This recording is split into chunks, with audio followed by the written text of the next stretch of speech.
مزید اسی طرح کی ویڈیو کو دیکھنے کے لیے ہمارا چینل سبسکرائب کریں۔ آج کی اس ویڈیو میں ہم لفظ راگ کی معنی و مفہوم اور جملوں میں استعمال بیان کریں گے۔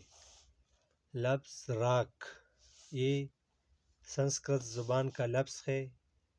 سنسکرت قدیم ہندوستانی زبان ہے۔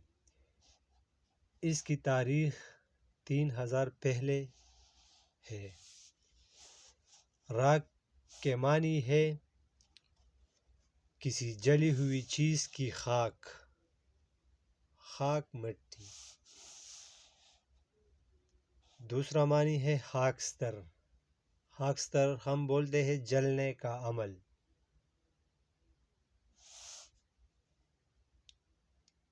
اور معنی ہے ببوت۔ ببوت جو ہے یہ گوبر کی راکھ کو کہتے ہیں،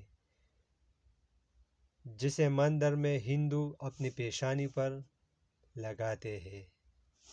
بوبل، بوبل جلتی ہوئی راکھ کو کہتے ہیں، یعنی گرم راکھ کو کہتے ہیں۔ مٹی، خاک، دھول یہ سب راگ کی معنی ہے۔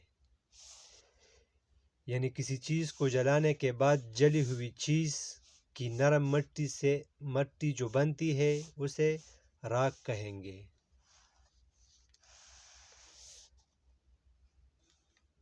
ملے گی راکھ نہ تم کو ہمارے چہرے پر، بدن میں رہ کے سلگنا بڑا ہنر ہے میاں۔